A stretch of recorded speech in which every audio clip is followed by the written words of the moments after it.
A paz do Senhor seja convosco. Louvado seja o nome de Deus. Por mais uma noite, por estarmos na sua casa, casa de oração. Aqueles que nos visitam nessa noite, sejam muito bem-vindos em nome de Jesus e que essa palavra possa falar profundamente ao seu coração. Nós vamos falar um pouco nessa noite sobre o nosso Senhor e Salvador Jesus Cristo, que é o tema central das Escrituras Sagradas. Jesus Cristo como nosso Senhor, como nosso Redentor. E lembrando que Ele é o Cordeiro de Deus que tira o pecado do mundo. E é um dos temas centrais das Escrituras Sagradas. Quando Jesus Cristo se revela como o Cordeiro de Deus que tira o pecado do mundo. E é interessante que antes de Jesus se revelar como Cordeiro de Deus, tinha a voz que clamava no deserto, que essa profecia ia se concretizar, que era justamente o precursor, que é João Batista. João Batista era o precursor de Jesus, aquele que ia preparar o caminho para a vinda do nosso Senhor, do nosso Salvador, pregando o batismo nas águas e o batismo para o arrependimento de pecados. Uma voz que clamava no deserto, clamava justamente que o Messias estava chegando. E a gente vê que João Batista foi, quando nós lemos a palavra de Deus, o próprio Jesus diz que João Batista foi o último profeta do Antigo Testamento. Então, não existe mais profetas hoje, na linhagem do Antigo Testamento. Aqueles profetas que faziam as profecias, não tem mais profeta. O próprio Senhor falou que ele era o último profeta. Então a gente vai ver uma ponte do Antigo Testamento para o Novo Testamento. E João Batista era aquele que era o precursor. O que é isso, pastor? O precursor. A voz que clama no deserto. Aquela voz que ia anunciar a eminente chegada do nosso Senhor e do nosso Salvador Jesus Cristo. E a palavra de João Batista era uma palavra de chamando a sua igreja, o povo de Deus, Israel, ao arrependimento, proclamando a chegada do reino de Deus. Era isso que João Batista pregava. O chamado à conversão, o chamado à mudança de vida, a conversão e a mudança de vida. Então João Batista ele preparou o caminho. E também João Batista batizava nas águas, que simbolizava o quê, pastor? Purificação e mudança de vida, se houvesse arrependimento de pecados. Então, João Batista foi o precursor, aquele que abriu a porta para a chegada do nosso Senhor e Salvador Jesus Cristo. E o próprio João Batista, ele diz uma palavra interessante, que ele batizava com água, mas Jesus batizaria com o Espírito Santo. Então, como o último profeta do Antigo Testamento, a gente vai ver uma ponte, onde a gente tem uma virada. Então, hoje não existe profetas, existe o dom de profecia, profetas com a Bíblia na mão. Está escrito, tá? O resto é profetada, E João Batista, ele se identifica com Jesus. A sua missão era identificar Jesus, manifestar Jesus para os judeus. A manifestação do rei, o rei da glória, o rei dos reis. Era isso. João Batista também, ele batizou Jesus. O batismo de Jesus nas águas iniciava a missão pública de Jesus. Nós temos que lembrar que durante 30 anos, Jesus passou ali, ninguém conhecia Jesus, quase ninguém, seus parentes. A partir do batismo de Jesus, ele começa a sua missão. É o início da sua missão pública. Em resumo, o papel de João Batista era fundamental para a preparação, para preparar a vinda do Messias. O Messias, ele pregava o quê? A pregação de João Batista era sobre o arrependimento. Arrependei-vos que é chegado o reino dos céus, chamando homens e mulheres para que eles pudessem se arrepender, para que o Messias pudesse salvar o povo de Israel. E em seguida, a mensagem chegasse aos gentios. E nós vamos falar sobre isso nessa noite. A revelação do Cordeiro de Deus que tira o pecado do mundo. Abramos nossas Bíblias em João 1, João capítulo 1, dos versos, João 1, dos versos 29 ao 34. Eu gostaria de ler e que os amados irmãos acompanhassem a leitura. Vai estar, quem não tem Bíblia vai estar exposto no Data Show. Mantenha a sua Bíblia aberta e que Deus possa falar aos nossos corações através da sua palavra nessa noite. A revelação do Cordeiro de Deus. Esse é o tema da noite. João, capítulo 1, dos versos 29 até o 34. A palavra de Deus nos diz assim: No dia seguinte, vendo que Jesus vinha em sua direção, João disse: Eis o Cordeiro de Deus que tira o pecado do mundo. Este é aquele a respeito de quem eu falava, quando disse: Depois de mim vem um homem que é mais importante do que eu, porque já existia antes de mim. Eu mesmo não conhecia, mas vim batizando com água, a fim de que ele fosse manifestado a Israel. E João testemunhou dizendo: Vi o Espírito descer do céu como uma pomba e pousar sobre ele. Eu não conhecia aquele, porém, que me enviou a batizar com água, disse: Aquele sobre quem você vir descer e pousar o Espírito, esse é o que batiza com o Espírito Santo.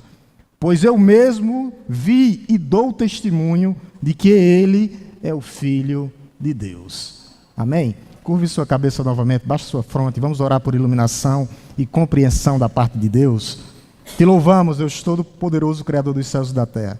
Te bendizemos, ó Deus, e te agradecemos por essa primeira parte do culto, ó Deus, que foi uma preparação, os louvores entoados ao teu nome, a leitura da palavra, a direção do culto, o recolhimento de dízimos e ofertas, tudo era uma preparação, ó Deus, para ouvir a tua palavra, palavra que é revelada e inspirada, mas que a tua igreja precisa de iluminação, ó Deus, e compreensão.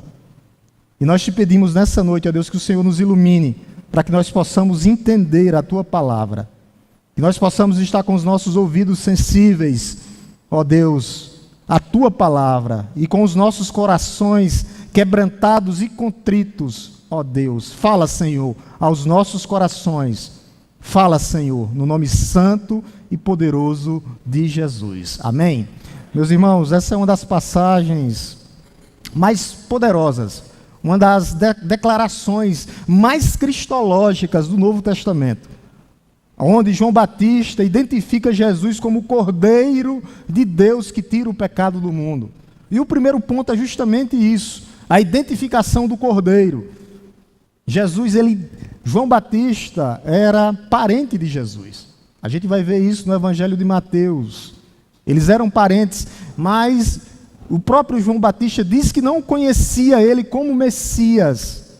E depois ele passou a conhecer, e ele justamente identifica o Cordeiro no verso 29, a identificação do Cordeiro de Deus. Ele diz: Eis o Cordeiro de Deus que tira o pecado do mundo. Verso 29. E é interessante que ele começa com uma pequena partícula, dizendo eis. Quando ele diz eis, ele está chamando a atenção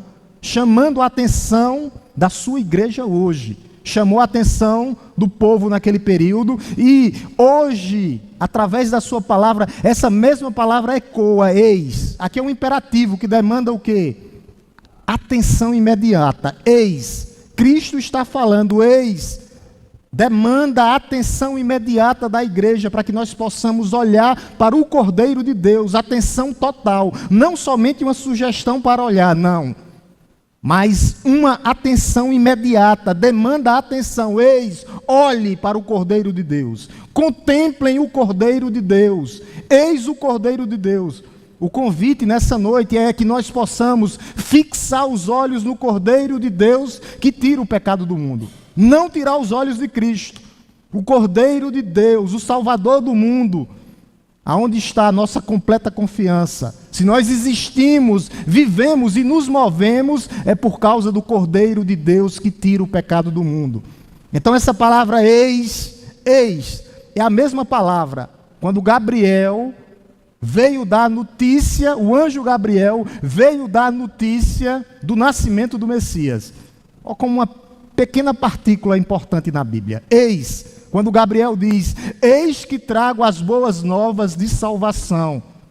O menino vai nascer, o Rei dos Reis e Senhor da Glória vai nascer. Eis que trago a boa nova de salvação. E essa mesma palavra, essa mesma partícula aqui, é a partícula que Jesus usa quando ele voltará em glória, majestade e poder, quando ele diz: eis que venho sem demora. Eis. Olhe para Cristo, não tire os olhos de Cristo. Eis demanda a atenção total. Nós não podemos tirar os nossos olhos de Cristo. Eis o Cordeiro de Deus. Eis que venho sem demora. E Gabriel disse: eis que trago as boas novas de salvação. Eis o Cordeiro de Deus. Nós não podemos tirar os olhos do Cordeiro de Deus. É uma declaração de João Batista. Não é uma declaração acidental, mas é uma declaração profundamente teológica, enraizada justamente na cultura judaica. Quando ele fala do cordeiro, tem uma representação significativa. O cordeiro sempre teve que haver morte para haver salvação. Algo ou alguém tinha que se sacrificar para que houvesse salvação. A gente lembra do cordeiro, o cordeiro pascal, na Páscoa, justamente aonde Deus mandou pegar um cordeiro de 1 ano, limpo, sem mancha, sem mácula, matar o cordeiro, passar nos umbrais da porta, nas vigas da porta, para que o anjo do Senhor passasse e não matasse os primogênitos de Israel ou dos hebreus. Então a gente vê a importância do cordeiro. Esse cordeiro foi justamente o que libertou o povo da escravidão do pecado, aonde eles passaram 400 anos debaixo do chicote do feitor. Eles eram escravos. O povo hebreu passou 400 anos. E esse cordeiro simbolizava, apontava para o Cordeiro de Deus que tira o pecado do mundo, que era Jesus Cristo, que morreu somente uma vez para nos libertar da condenação eterna. Meus irmãos, havia um sacrifício no Antigo Testamento de um cordeiro diariamente. 2 cordeiros eram mortos diariamente. Um de manhã e outro de tarde. Um de manhã e outro de tarde. A importância do cordeiro, porque tudo isso era uma tipologia que apontava para o Cordeiro de Deus que tira o pecado do mundo. O cordeiro que nos libertou, o cordeiro que nos resgatou, apontava para ele. Jesus é o nosso sacrifício perfeito, diferentemente do Antigo Testamento, aonde todo dia tinha sacrifícios de animais. Jesus não fez um único sacrifício, o sacrifício perfeito, e levou sobre si os nossos pecados. Aponta também para o servo sofredor de Isaías. Quando a gente lê Isaías 53, Isaías vai mostrar, é como se ele estivesse ao pé da cruz, anotando tudo o que aconteceu. O cordeiro que foi morto, Isaías vai dizer que ele foi levado como ovelha muda para o matadouro. Ele foi morto pelos nossos pecados. Aqueles cordeiros, todos os cordeiros, todas as ovelhas que eram sacrificadas no Antigo Testamento, apontava para o Cordeiro de Deus que tira o pecado do mundo. João Batista identifica justamente Jesus como o Cordeiro, o único Cordeiro de Deus, o verdadeiro Cordeiro que se entregou voluntariamente para pagar completamente a culpa dos nossos pecados. Por isso nós estamos hoje aqui. A importância do Cordeiro no Antigo Testamento. Nós temos também a história de Abraão. Abraão, o pai da fé, o homem que teve fé, não era perfeito, teve seus problemas. Mas nós temos uma cena que identifica Abraão. Quando Abraão, Deus testa a fé de Abraão, né? E o que é que ele diz? Abraão, você vai ter que sacrificar seu filho. E Abraão, na sua fé, ele vai, pega o menino, sobe no Monte Moriá. Naquele momento, ele pega aqueles homens que trabalhavam com ele, mas ele tinha tanta fé que ele diz: nós subiremos, adoraremos e voltaremos. Ele sabia que Deus ia prover na sua vida, como um dia ele proveu nas nossas vidas. E o menino olha para Abraão, naquele momento a cena, é uma bela cena. Isaac era um menino, provavelmente 12 anos, uma criança ainda, 12 anos já, não era mais um bebê não, conforme os estudiosos, ou até mais. Ele olha para o seu pai e diz: aonde está o cordeiro que nós vamos sacrificar, meu pai? Abraão olha para o menino e diz: Deus proverá. E Deus proveu o cordeiro de Deus, aquele cordeiro naquele momento, para o holocausto. O que ele queria era testar a fé de Abraão, e Abraão passou no teste. Deus proveu o carneiro naquele momento, por causa da fé de Abraão. E todas as promessas de Deus apontavam para o cordeiro que foi provido nas nossas vidas, que foi morto no Calvário para nos libertar da condenação do pecado. Deus proveu o cordeiro definitivo nas nossas vidas, meus amados irmãos. Por isso hoje nós estamos aqui. Por isso hoje nós estamos aqui. E esse cordeiro não era um cordeiro igual ao cordeiro do Antigo Testamento. O cordeiro do Antigo Testamento era oferecido por homens. E o que é que João Batista diz agora? Eis o cordeiro de Deus. O cordeiro é de Deus. É Deus quem dá o próprio Filho para morrer por nós na cruz do Calvário. O cordeiro é de Deus. O cordeiro é divino. De Deus, o cordeiro de Deus. O cordeiro é de Deus, foi dado por Deus. Aqui está a diferença entre religião e cristianismo. Religião, homens fingindo buscar Deus, tentando buscar Deus através de obras, através de fazer e fazer. E aqui está a diferença do verdadeiro evangelho. Deus oferecendo o seu cordeiro de Deus, buscando homens, atraindo homens. Meus irmãos, Deus ele nos atrai, ele nos laça com laços de amor fraternal. Deus é Ele que nos busca. A iniciativa é divina, porque o cordeiro é de Deus, foi dado por Deus e não por homens, não. A iniciativa é divina, divina, divina. Nisto, João vai dizer, consiste o amor de Deus. Não que nós tenhamos o amado, mas que Ele nos amou primeiro. O amor é de Deus, o cordeiro é de Deus. Se nós amamos é porque Ele nos amou primeiro. Sabe quantas vezes nós estaríamos aqui se nós não fôssemos atraídos pelos laços de amor fraternal de Deus, para que nós estivéssemos aqui? Sabe quantas vezes nós estaríamos aqui nessa noite? Zero, nenhuma. Se nós estamos aqui é porque Ele nos amou primeiro. Se nós estamos aqui é porque Ele nos ama incondicionalmente. Se nós estamos aqui é porque Ele nos amou e entregou o Seu Filho para morrer por nós, pela Sua igreja. Por isso nós estamos aqui para adorá-lo. É por isso que nós estamos aqui, nessa noite, reunidos. O Cordeiro de Deus. Cordeiro de Deus é agora que tira o pecado do mundo. A qualidade suprema do Cordeiro de Deus, de expiar completamente os nossos pecados. Completamente os nossos pecados, que tira. É interessante a palavra tirar. Significa levar embora, ou remover completamente. Jesus, Ele não apenas cobre os nossos pecados, mas Ele faz completamente e remove definitivamente os nossos pecados. Tirar, a palavra é tirar. O alcance é universal, tira o pecado do mundo. Não são todas as pessoas, não, é o alcance universal. Ele vai alcançar todos os povos, em todos os lugares, mas aqui é para todo aquele que nele crê. Chegará a toda raça, tribo, mas nem todo mundo não será salvo, claro que não. Quem será salvo é aquele que nele crê. Então, Ele tira, Ele remove.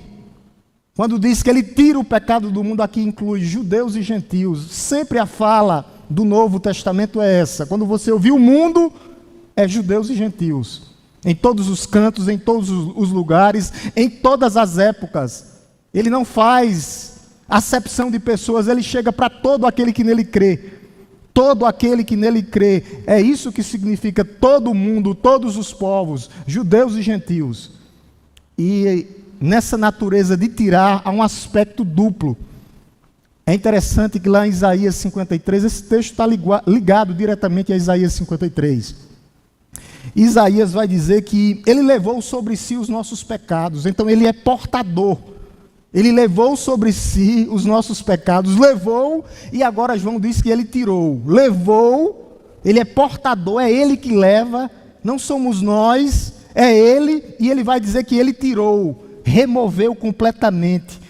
Ele carregou os nossos pecados na cruz do Calvário. Por isso nós estamos hoje aqui, para adorá-lo, para bendizê-lo. Removeu completamente da nossa conta, definitivamente. Não há mais condenação para aqueles que estão em Cristo Jesus. Nenhuma condenação há. Nenhuma condenação. Por isso, meus amados irmãos, existe esperança. Em Cristo, através do Cordeiro que tirou, que levou sobre si os nossos pecados, existe esperança para o seu marido, para a sua esposa, para os seus filhos, para a sua família, para os seus parentes, para os seus amigos. Existe esperança porque o Cordeiro foi morto para alcançar todos os povos. Nós temos que continuar na pregação da palavra. Então nós temos que, definitivamente, nessa noite, qualquer complexo que nós tenhamos ainda no nosso coração, isso tem que ser removido, o complexo de superioridade ou inferioridade. Aquela raiva que ainda você tem de algum irmão, ou de algum parente ou aderente, qualquer angústia que tiver no seu coração nessa noite, qualquer decepção, tire do seu coração. A angústia, tem pessoas que têm angústias de morte no seu coração. Tire essa angústia do seu coração, porque Deus levou sobre si os seus pecados. Já não há mais condenação. Não há mais condenação. Ele tirou e levou completamente, ele lavou e removeu completamente os seus pecados. Meus irmãos, não há mais culpa. Não há mais culpa. Há esperança em Cristo, no Cordeiro que foi morto. Como é que eu tenho que cultivar essa esperança? Como é que eu tenho que cultivar essa esperança como Abraão fez? Pela fé. Ele sabia que Deus ia prover na vida dele. Mantenha os olhos em Cristo como fundamento da sua fé. Todos os seus sonhos, desejos, coloque olhando para o que o Cordeiro fez por você. Os sonhos serão realizados somente em Cristo Jesus. Os sonhos que Ele quer para as nossas vidas é isso. Olhe para o Cordeiro, seja um homem e uma mulher de oração. É assim que nós mantemos a esperança. É através da oração que nós recebemos consolo, conforto. As tempestades irão chegar nas nossas vidas, mas elas vão passar. O mar vai se acalmar. Busque o Senhor, invoque o Senhor em oração, em dependência do Senhor. As circunstâncias da vida, elas são passageiras. Deus, Ele proverá nas nossas vidas. Lembrem-se das promessas que Cristo fez por você. Quais são as promessas? Você tem que recordar tudo que Cristo fez por você. Todas as promessas para nos fortalecer, para nos dar esperança, para fortalecer os nossos pés. A palavra de Deus vai dizer que Ele aplana o nosso caminhar, Ele vai tirando todo o buraco, Ele vai aplanando para que nós possamos estar firmados na rocha eterna que é Cristo Jesus. Ele nos fortalece, nos dá esperança somente através do Cordeiro. As promessas de Deus não falham. Deus de promessas, Deus de milagres, Deus do impossível, o Deus que faz. O problema é em quem nós estamos confiando. Através de que nós estamos vivendo? Do Cordeiro? Eis o Cordeiro. Eu anuncio a vocês as boas novas de salvação. Nós estamos vivendo pelo Evangelho, através do Evangelho. Nós estamos permanecendo na fé e no conhecimento do Evangelho, vivendo a luz de Cristo. Meus irmãos, nós temos que viver a luz de Cristo. O que Cristo fez por nós, mas ainda o que Ele fará por nós em nossas vidas. Nós temos promessas e elas serão cumpridas. No meu tempo? Não. No Kairos de Deus. No tempo de Deus. Todas as promessas de Deus serão cumpridas em nossas vidas. No tempo de Deus.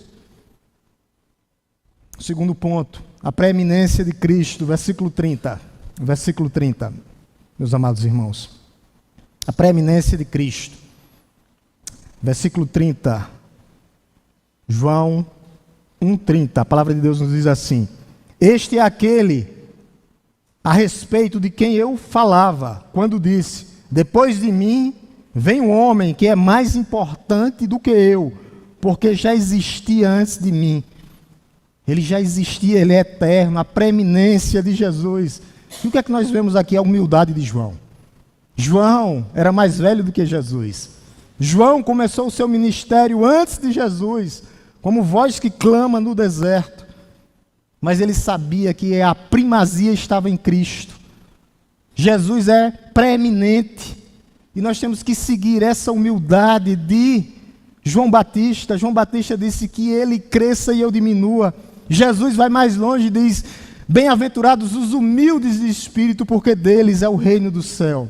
Ele diz assim no verso 30, este é aquele, é uma identificação precisa de quem é Jesus. Este é aquele, é ele é Jesus, ele é o eterno. É um presente absoluto aqui, absoluto. Ele não está dizendo este era, ou este será, não, mas este é o eterno, a declaração da existência absoluta de Jesus. Este é o eterno, é uma ação imediata nas nossas vidas. Isso traz ação imediata nas nossas vidas, mostrando que Ele é o nosso Salvador, o nosso Redentor. É isso que Ele mostra nas nossas vidas. Quando Ele diz, porque Ele já existia antes de mim, a eternidade de Jesus. Revela a natureza divina de Jesus, embora nascido depois de João, cronologicamente. Mas Jesus ele é atemporal, ele é eterno, ele está fora do tempo. E essa é uma declaração clara da divindade de Jesus. Declaração clara da divindade de Jesus. E é interessante que mesmo cronologicamente, João tendo nascido primeiro, foi 6 meses, a gente sabe da história. João nasce 6 meses antes de Jesus. Está lá no livro de Lucas, toda a história. Mas Deus, Ele é especialista em inverter as coisas. Na Bíblia tudo é diferente. O último é o primeiro. O maior é aquele que serve mais. Quem herdará o reino dos céus é os humildes de coração. É isso que Deus faz nas nossas vidas. Lembrando, quando Ele diz que porque Ele já existia, está falando da preeminência de Jesus. Nós estamos debaixo do tempo de Deus. Meus irmãos, Ele nunca se atrasa. Nunca se atrasa.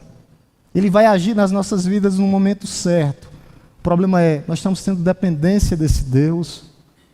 Nós vamos desistir nessa caminhada, porque nós estamos pensando no nosso tempo, na nossa forma, do nosso jeito.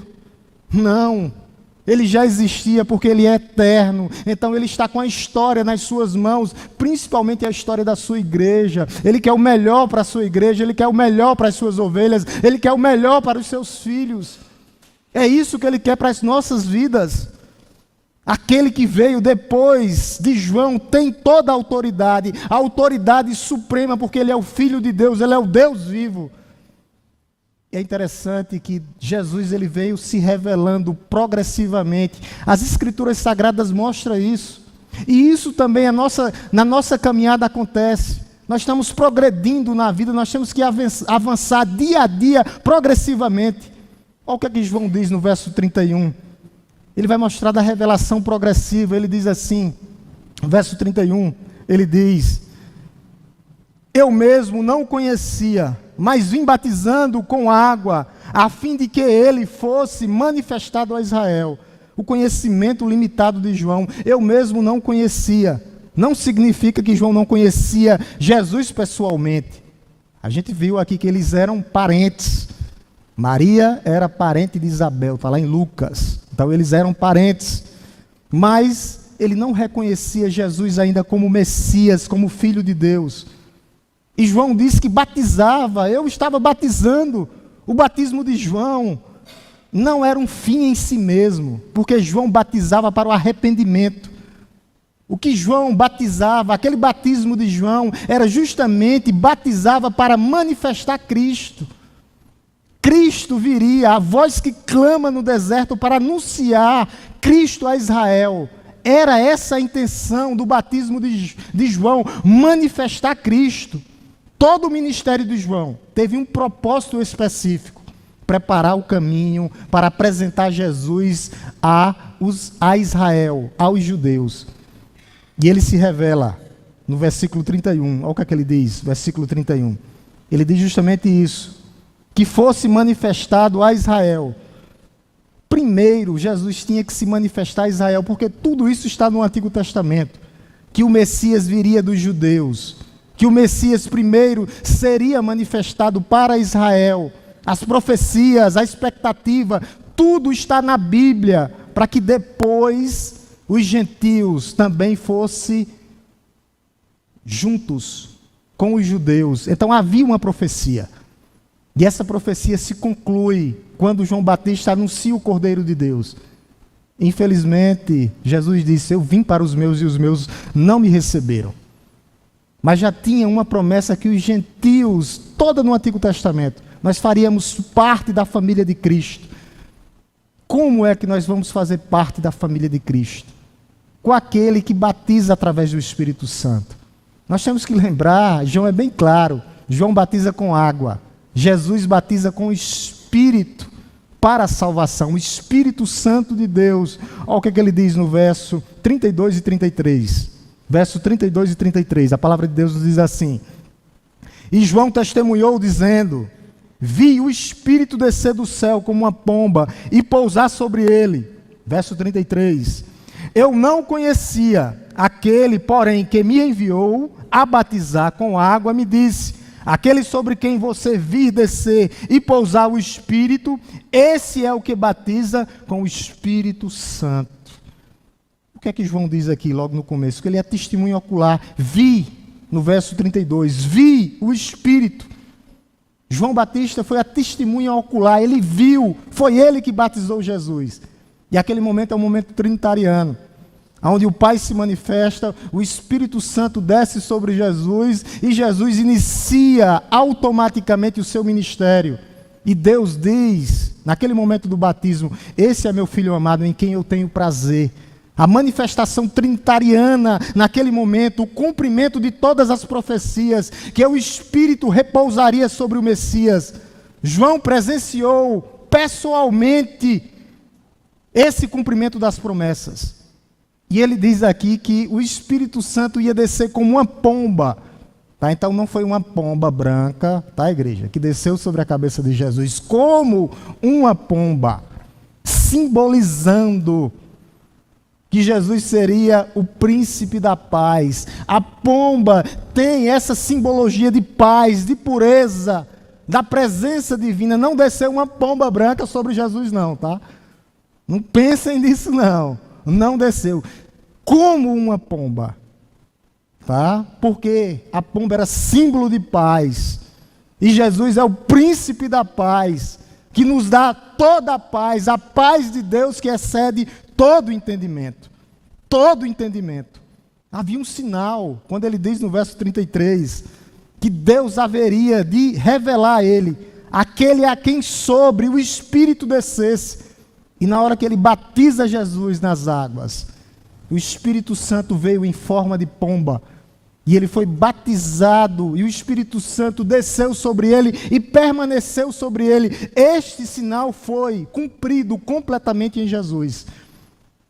E quando nós chegamos no finalzinho do verso 33, nós vamos ver que Jesus é ele que nos batiza agora com o Espírito Santo.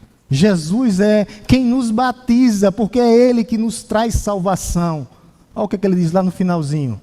Esse é quem batiza com o Espírito Santo. Jesus Cristo, nosso Senhor.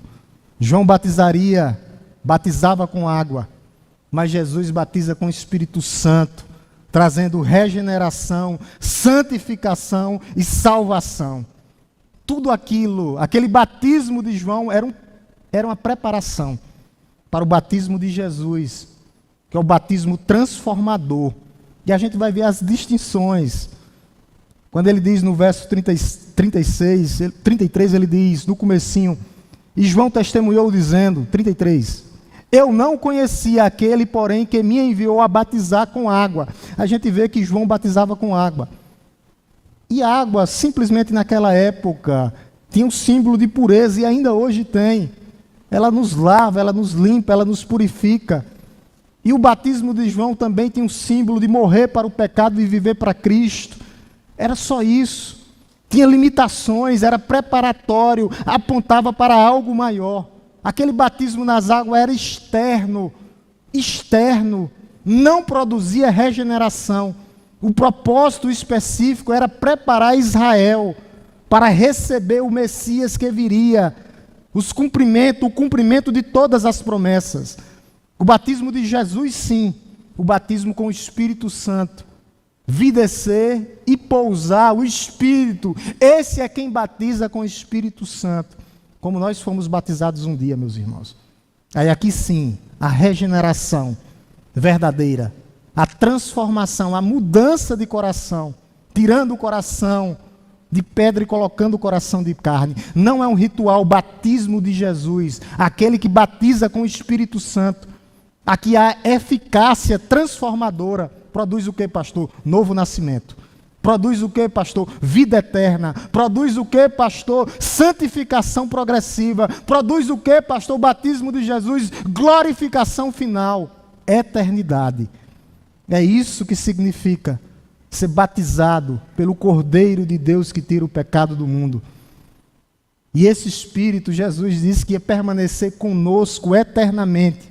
Lá em João ele diz, porque ele habita em vocês e estará com vocês eternamente.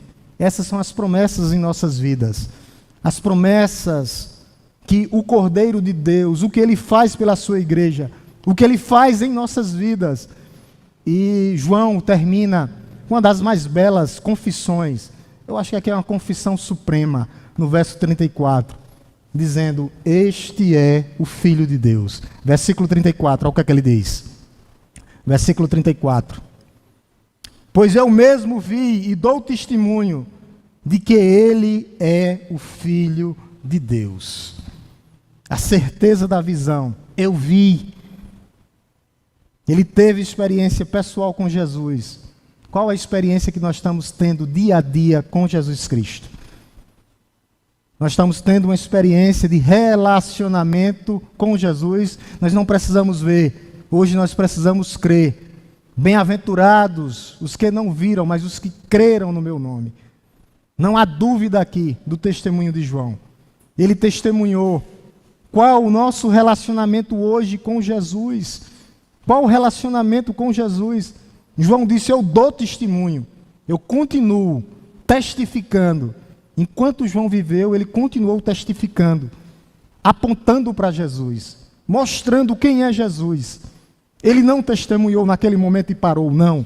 Ele testemunhou todos os dias, continuamente. Como está o nosso testemunho diante do mundo sobre Cristo, sobre Jesus? Como está o nosso testemunho?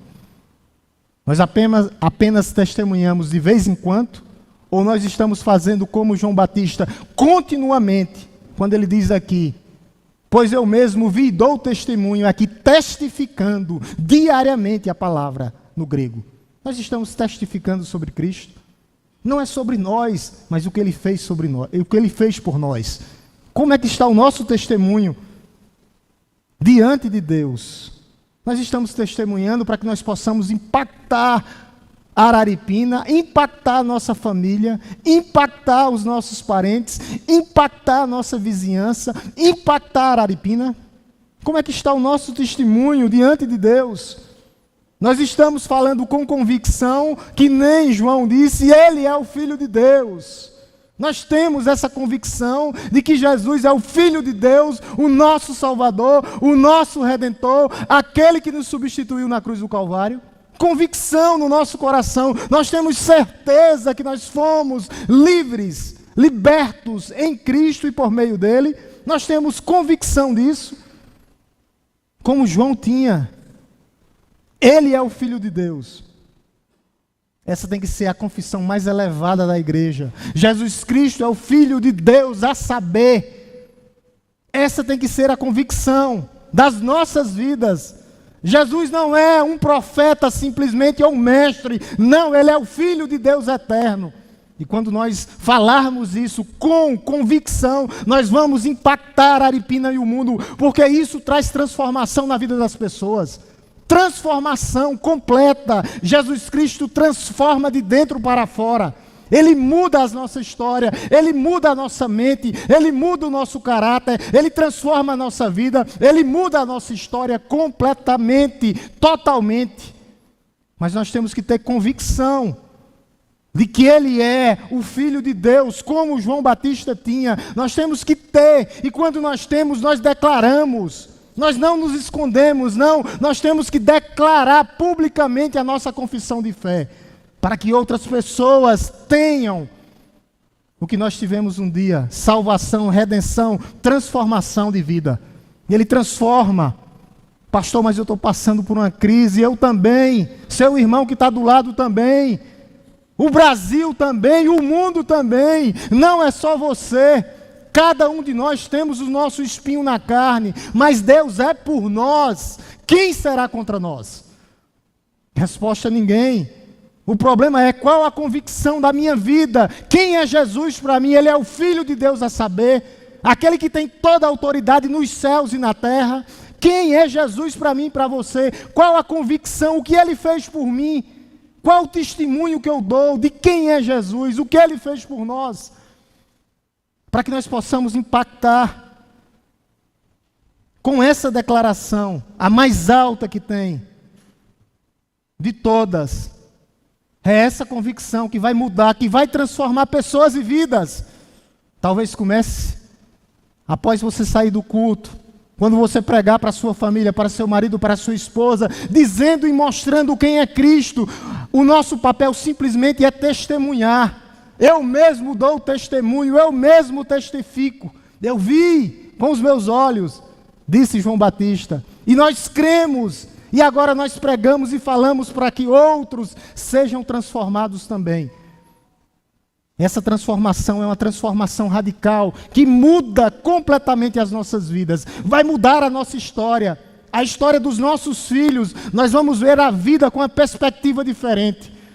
Nós vamos deixar de ser murmuradores.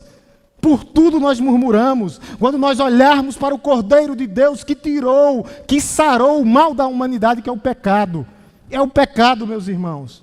É isso que afasta o homem de Deus. O mundo está do jeito que está, porque Deus os entregou. Vocês querem viver dessa forma? Vão viver. Mas se responsabilize. Mas nós tivemos a graça de Deus nos alcançar. Ele nos amou.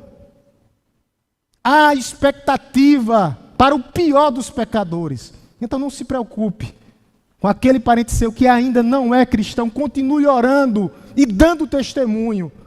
Testemunho, às vezes, é mais importante do que palavras. Porque testemunho é ação concreta. É uma ação concreta. Eu não posso falar uma coisa e não viver daquela forma. Será uma hipocrisia. Muitas pessoas deixam de impactar porque falam uma coisa, mas dentro de casa é outra completamente diferente. João não, João testemunhou, João viveu. Tem que ter vida diante de Deus. Como é que eu vou impactar? Se eu chegar dessa forma, com uma vida totalmente contra o que eu falo aqui no púlpito, como é que eu vou impactar alguém? Se eu não vivo, se eu sou um péssimo marido. Eu não sou não, viu? Eu sou um bom marido. Aí, fica de pé, amor. Não é para ficar não, para ficar aí mesmo. Eu pedi para provar. Então, mas se eu não tenho testemunho, né? Eu contei para ela que a gente estava com... Vou contar. Foi nos pastores lá, mas eu vou contar. A questão tem a ver com o texto aqui. A gente estava no encontro de pastores, né? E um dos pastores lá, não vou dizer o nome não, porque senão eu vou estar igual um fofoqueiro, né? Mas a história é boa, eu contei para a minha mulher, né? Hoje. Tem a ver com o texto aqui. Aí um dos pastores lá, o preletor, né, disse: rapaz, fuxica é coisa do diabo. Eu não sei que surgiu, né? Giliar estava lá, Francisco estava lá, são minhas provas aí. Fuxica é bicho terrível, né? Estava tendo os pastores lá em Recife, né? Estava um monte de pastor lá se divorciando. Aí os pastores já, misericórdia, filho do diabo, não sei o quê. Só que estava tendo isso aí, né? E ele é professor, e um dos seminaristas disse que ele tinha se separado da esposa dele. Aí ele disse, que negócio danado, né? Eu me separando da esposa. Aí ele disse que foi atrás da conversa, né? Ligou, passou numa conversa, ele foi atrás, resolveu. Quem foi? Aí era o seminarista que tinha soltado a conversa. E isso o pastor disse, resolveu com ele lá e teve a conversa dura, né? Que o cara teve malícia. Né? Queria destruir o casamento perfeito, que filhos, tal, ele mora fora hoje, pastor.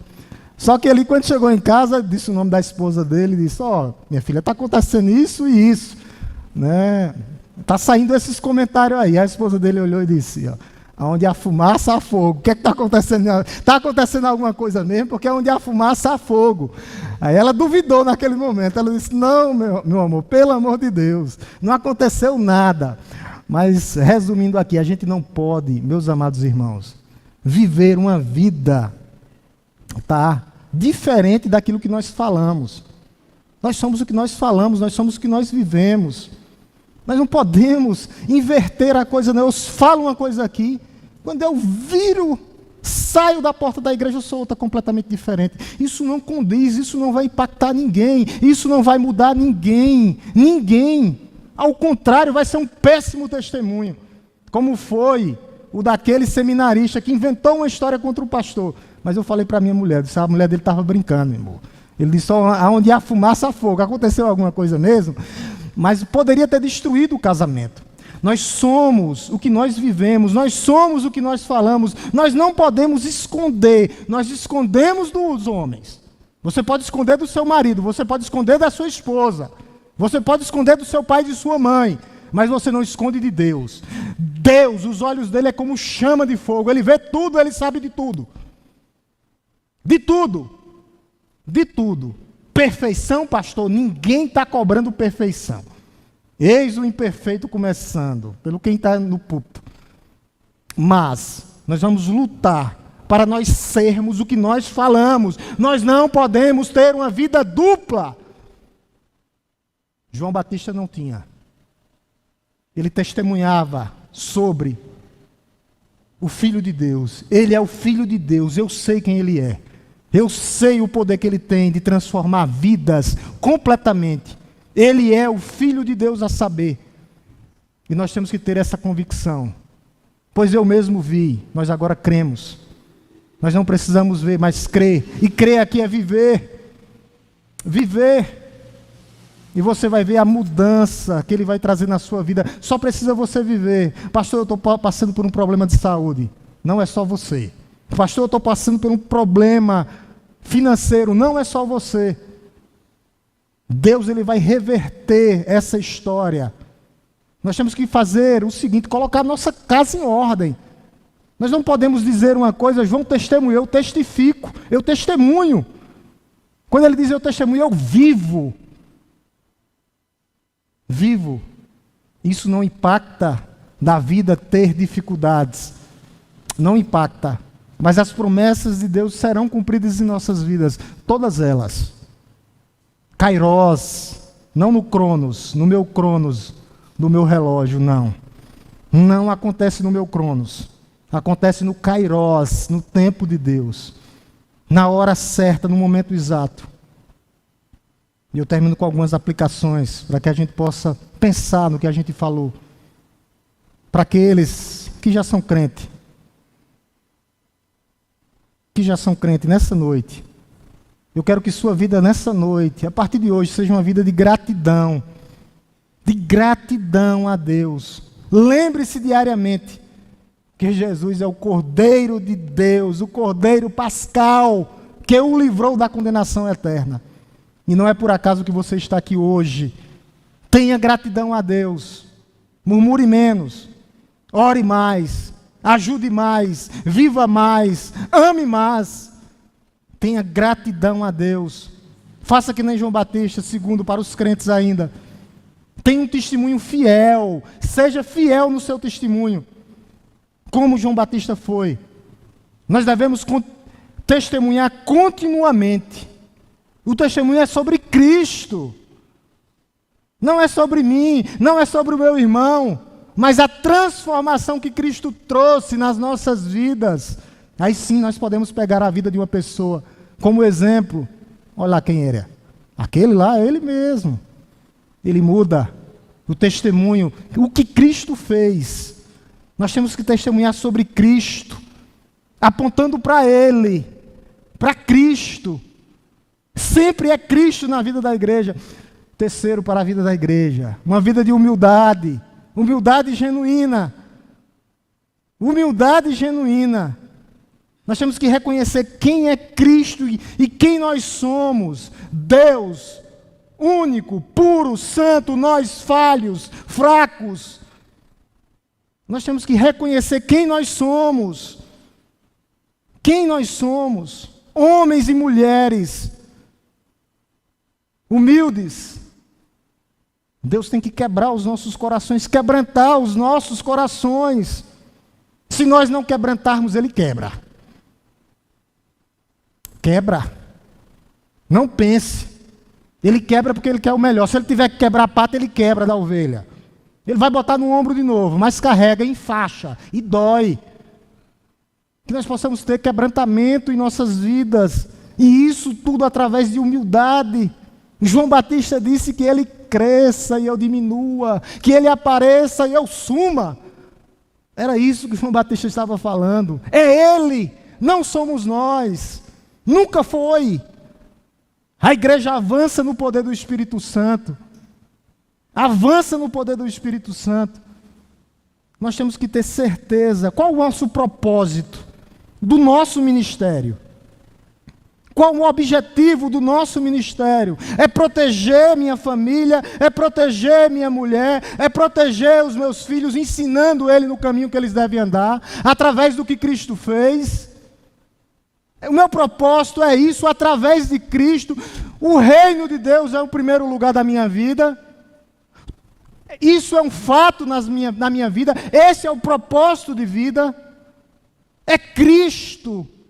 Tem que apontar para Cristo, porque eu serei o melhor pai do mundo, eu serei a melhor mãe do mundo, eu serei o melhor filho do mundo, honrando o pai e mãe, quando Cristo é o centro da minha vida. Cristo, o Cordeiro de Deus que tira o pecado do mundo. Nós temos que ter uma diminuição pessoal. Nós temos que diminuir.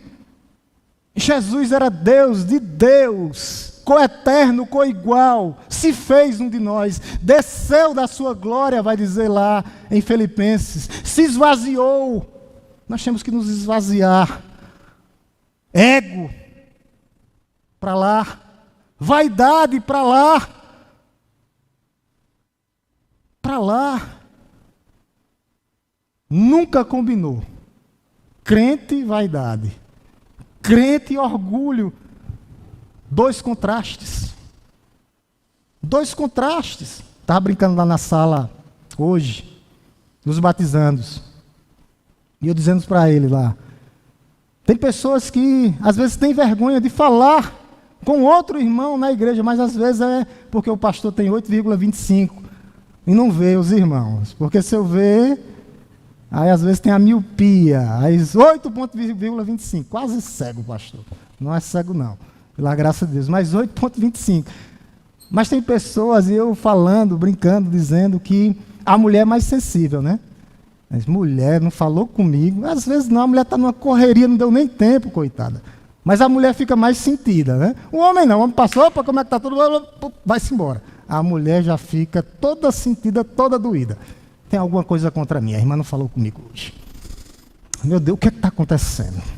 Não falou comigo. Já me procuraram já. Eu disse, minha irmã, tu foi até ela, a irmã está numa correria, às vezes não te viu. Aí ele disse, acho que é isso, né, pastor? Mas eu sei que às vezes é a sensibilidade, às vezes é os hormônios, mulheres, eu entendo vocês, tá? A gente tá vocês estão com a sensibilidade aguçada, eu conheço como é isso. Mas a sensibilidade da mulher é maior.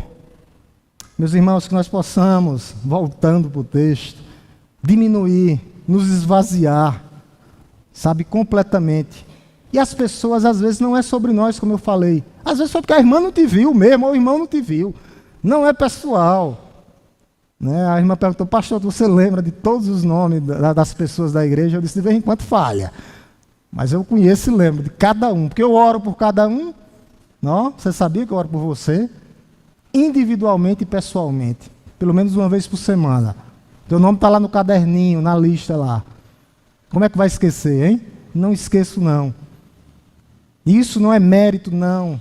Nós temos que orar uns pelos outros. A palavra de Deus diz isso. Terceira aplicação, dependência do Espírito Santo em nossas vidas, meus irmãos. Nossa identificação. Nós fomos batizados com o Espírito Santo, aquele que nos batizou com o Espírito Santo. E agora nós temos que o quê? Que proclamar o que Cristo fez por nós, esse Cristo que nos libertou. O Espírito Santo nos capacita para isso. Nós temos que preservar tudo isso que foi deixado aqui nas Escrituras Sagradas, a pregação do Evangelho. Guiados, dirigidos pelo Espírito Santo de Deus. Outra coisa é, como você está preservando essa casa, esse templo, essa morada do Espírito Santo de Deus? Como é que você está preservando os seus olhos? O que é que você está olhando? Na internet, nas madrugadas da vida. Lembre-se que os olhos são a candeia do corpo. Candeia do corpo. Cuidado. Cuidado com os coraçõezinhos na internet para as mulheres. Aí ela vai e responde, oi, oi. Aí começa. Templo e morada do Espírito Santo, cuidado. Cuidado permanente. Nós temos que ter uma vida de purificação, uma vida de separação, completamente para Deus, completamente. Nós temos que ter cuidado no que nós estamos colocando em primeiro lugar. Cuidado, o templo e a morada do Espírito Santo tem que ser preservada. Esse corpo aqui, ele é templo, ele é morada do Espírito Santo. Ele tem que viver purificado, uma vida de consagração a Deus, completamente consagrado a Deus. Somos perfeitos? Não. Vai acontecer dificuldade? Sim. Mas continue preservando, sendo direcionado pelo Espírito Santo de Deus. Irmãos, a vontade de Deus em nossas vidas é a melhor. O que é que Ele quer das nossas vidas? Obediência na fé. Uma fé que obedece automaticamente. É isso que Deus quer da sua igreja, do seu povo. Ele não quer mais nada, Ele quer que nós sejamos obedientes, como nosso Senhor foi, como João Batista foi, testemunhando e vivendo conforme a vontade e o querer dEle. Cuidado para não inverter as coisas. Primeiro é o reino dos céus. Todas as outras coisas e as demais coisas serão acrescentadas nas nossas vidas no tempo de Deus e conforme a vontade de Deus, igreja do Senhor. Para aqueles que não são crentes ainda, que não são cristãos ainda, que não tomaram uma decisão diante de Deus, Jesus é o Cordeiro de Deus que tira o pecado do mundo. Não há salvação em nenhum outro nome, nos céus ou debaixo da terra, que nós possamos ser salvos. Somente no nome de Cristo. Pastor, o que é que eu preciso fazer? Recebê-lo como Senhor e Salvador da sua vida. O reconhecimento é necessário nas nossas vidas. Cada pessoa precisa reconhecer a sua condição. Ele é o Cordeiro de Deus que tira o pecado do mundo, e nós temos que reconhecer que somos pecadores. Que somos pecadores. Nós não somos pecadores porque pecamos. Nós pecamos porque somos pecadores. Por isso nós temos que confessá-lo nessa noite como nosso único e suficiente Salvador. Só há solução em Cristo. Jesus Cristo é o Cordeiro de Deus que tira o pecado do mundo. Somente Ele. Somente Ele.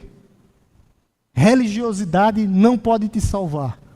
Moralidade não pode te salvar. Boas obras não são suficientes para te salvar. Somente Cristo é suficiente em tua vida. Ele é suficiente.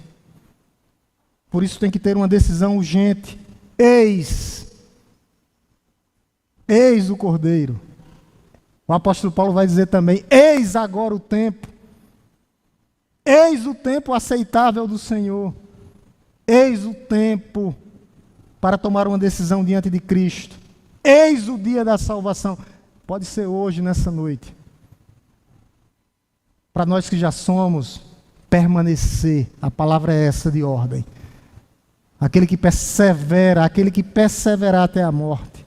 E para você que não é salvo, confessá-lo com a sua boca e crer com o seu coração que Ele é Senhor para a glória de Deus e será salvo. Tem que tomar uma decisão.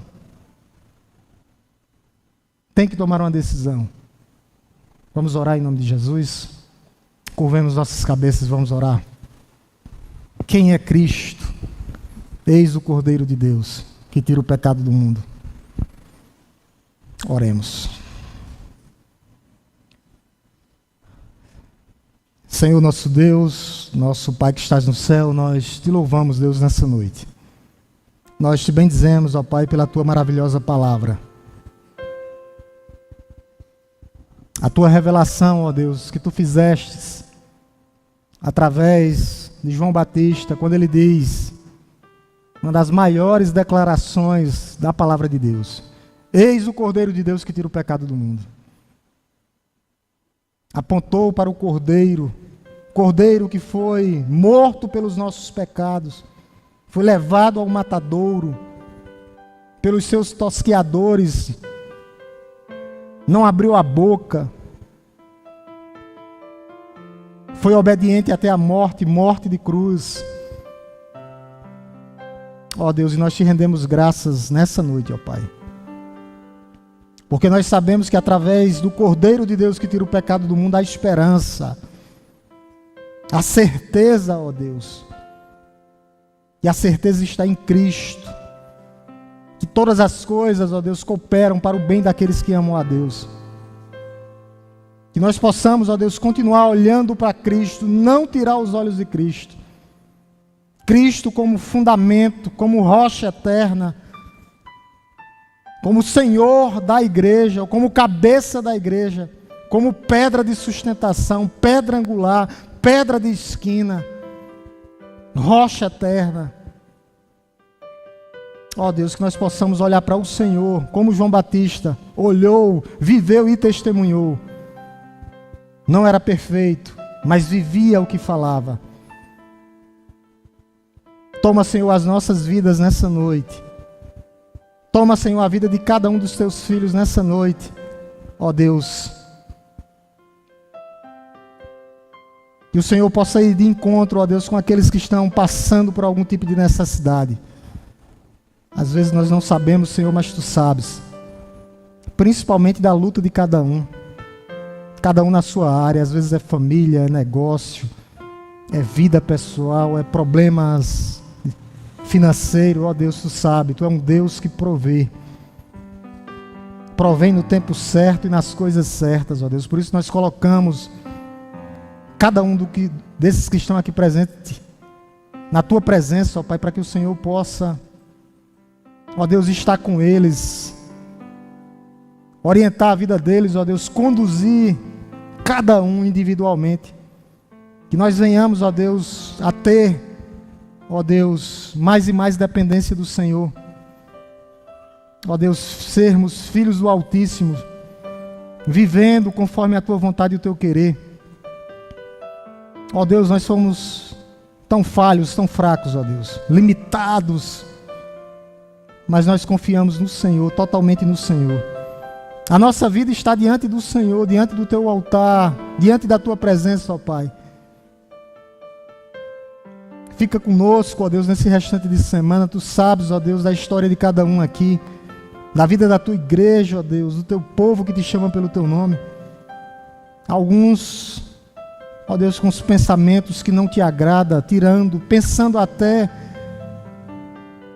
ó Deus, nesse mês, que é um mês terrível, nós relembramos muitos que tiram a sua vida, ó Deus, e nós não queremos que aconteça isso, que haja restauração, ó Deus, nesses pensamentos, ó Deus, nessas vidas, nessas histórias, ó Deus. O Senhor conhece cada vida, cada história, nos fortalece, ó Deus, para que nós possamos continuar olhando para o Senhor, que é o autor e o consumador da nossa fé. Ó Deus, que nós não venhamos, ó Deus, olhar para trás, as coisas velhas se passaram, ó Deus. A Tua palavra diz que eis que tudo se fez novo, nova vida, nova natureza. algumas dificuldades, novas dificuldades, mas o Senhor está conosco. Que o Teu Santo Espírito sopre, ó Deus, na vida daqueles que ainda não tomaram uma decisão. Que eles possam entender que somente o Cordeiro de Deus tira o pecado do mundo, remove o pecado do mundo.